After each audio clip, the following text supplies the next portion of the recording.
días, tardes, noches, dependiendo en la hora en que usted esté escuchando este tema. Mi nombre es David Reyes y el día de hoy tendremos un tema de reflexión que se llama ¿Dónde está vuestra fe? Comenzaremos con una introducción sobre el hombre y Cristo.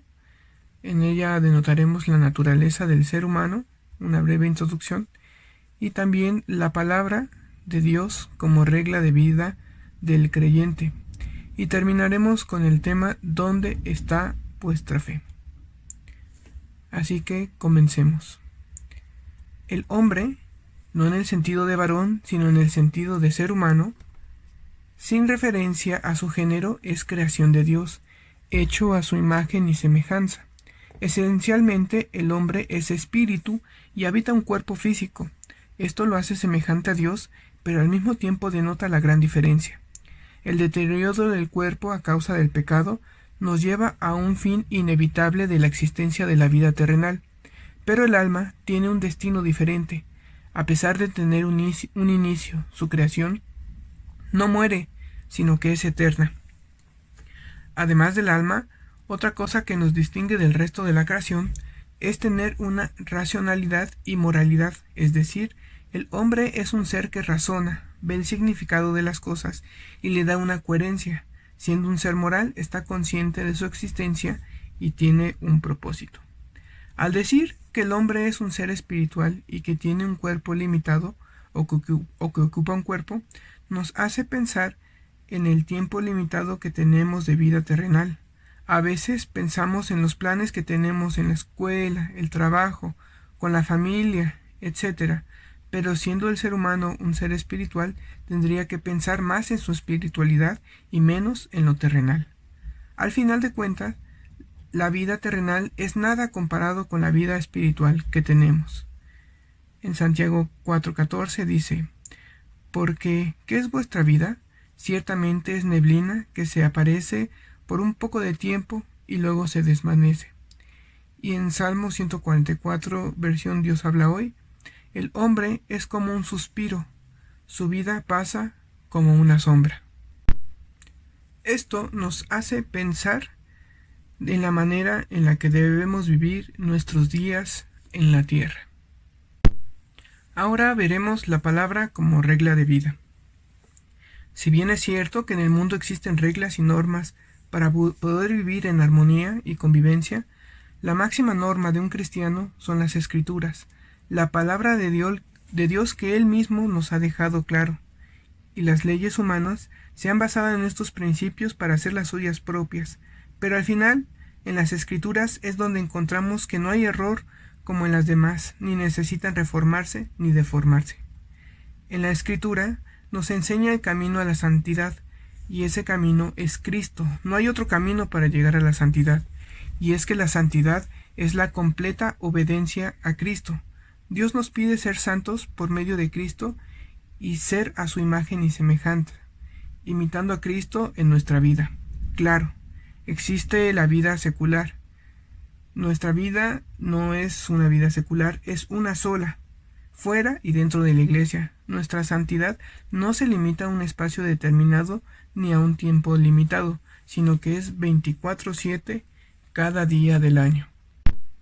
Dice Romanos 8:29, porque a los que antes conoció, también los predestinó para que fuesen hechos conformes a la imagen de su Hijo, para que Él sea el primogénito entre muchos hermanos.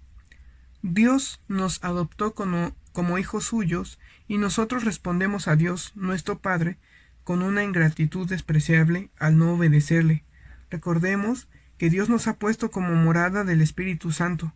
No profanemos su santuario, sino todo lo contrario, manifestemos su gloria y no manchemos ni nuestra alma ni nuestro cuerpo, llevando una conducta cristiana, porque nuestro Salvador no llevó mancha alguna. Dice Juan 14:25 y 26, el que ama su vida la perderá, y el que aborrece su vida en este mundo, para vida eterna la guardará. Si alguno me sirve, sígame, y donde yo estuviere, allí también estará mi servidor. Si alguno me sirviere, mi Padre le honrará. Todos tenemos un don con el que tenemos que servir, y todo lo que hacemos lo hacemos por la cabeza de la iglesia, Cristo. Nunca dejar de trabajar hasta que Él venga. Sabemos que desde los tesalonicenses no querían trabajar porque Cristo vendría de nuevo y no venían sentido al trabajo. Lo encontramos en 2 de Tesalonicenses 3, del 6 a 13. Pero siempre tenemos que estar trabajando para la obra del Señor, dando a conocer el nombre de Cristo, ya que solo a través de Él hay salvación, y lo dice en Juan 1, 12, 13. Mas a todos los que le recibieron, a los que creen en su nombre, les dio potestad de ser hechos hijos de Dios, los cuales no son engendrados de sangre, ni de voluntad de carne, ni de voluntad de varón, sino de Dios. La palabra potestad también la podemos traducir como poder, privilegio, libertad o derecho. Entonces, ser hijos de Dios es un privilegio que no nos merecemos, pero que por los méritos de Cristo tenemos el derecho y libertad de ser salvos, adoptados, comprados por y para Cristo. Dice el Señor Jesús en Mateo 18, 18: Toda potestad me es dada en el cielo y en la tierra. Entonces, nuestra libertad está en Cristo, y somos libres en el cielo y en la tierra. Por lo tanto, nuestra vida y todo nuestro ser le pertenece por quien fuimos comprados, nuestro libertador. Ahora bien, pasemos a nuestro tema principal. ¿Dónde está vuestra fe? En Lucas 8, del 22 al 25, dice: Aconteció un día que entró en una barca con sus discípulos y les dijo: Pasemos al otro lado del lago. Y partieron. Pero mientras navegaban, él se durmió, y se desencadenó una tempestad de viento en el lago, y se anegaban y peligraban, y vinieron a él y le despertaron diciendo: Maestro, maestro, que perecemos. Despertando él, reprendió al viento y a las olas, y cesaron, y se hizo bonanza. Y les dijo: ¿Dónde está vuestra fe? Y atemorizados se maravillaban y se decían unos a otros: ¿Quién es este que aun los vientos y las aguas manda y le obedecen? Cuán astuto es el espíritu maligno para hacernos caer en tentación, pecar y aún más menguar en nuestra fe. Pensamientos que ponen en duda nuestra fe y que hacen titubear nuestra relación con Dios, metiendo pensamientos en nuestra cabeza. Puede que estés equivocado. No creo que sea cierto. Estás perdiendo el tiempo. Mejor renuncia y haz aquello, etc. Cuando tenemos el Espíritu de Dios con nosotros, somos invencibles, tal cual lo eran los profetas y jueces como Sansón, pero cuando se alejó de Dios, fue muy fácil para los filisteos acabar con él. Toda obra para el Señor debe tener fe para tener éxito, ya que sin fe es un trabajo vacío. Nuestro trabajo debe ir más allá de nuestros intereses personales o de nuestra conveniencia. Debemos buscar la guía del Espíritu Santo y depender de Dios día tras día. El éxito no dependerá de nosotros mismos y nada de lo que hagamos será vanagloria. Debemos tener humildad y reconocer que somos sus siervos y tenemos que pedir de su dirección para saber de qué manera podemos servirle mejor, porque Dios es sabio. Puede que alguno aún no sepa en qué trabajar o piensa en lo que puede hacer es muy pequeño o que no es necesario que trabaje, ya que otros lo hacen. No me necesitan o están bien sin mí. Estos pensamientos solo debilitan nuestra fe. Quizá puedas pensar que es algo insignificante y que no tiene importancia, pero estás desobedeciendo a Dios. Y todo lo que hagáis, hacedlo de corazón como para el Señor y no para los hombres, sabiendo que del Señor recibiréis la recompensa de la herencia, porque a Cristo el Señor servís.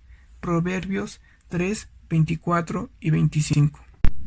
A continuación leeré algunas citas referentes al tema. Primera de Corintios 16, 14. Todas vuestras cosas sean hechas con amor.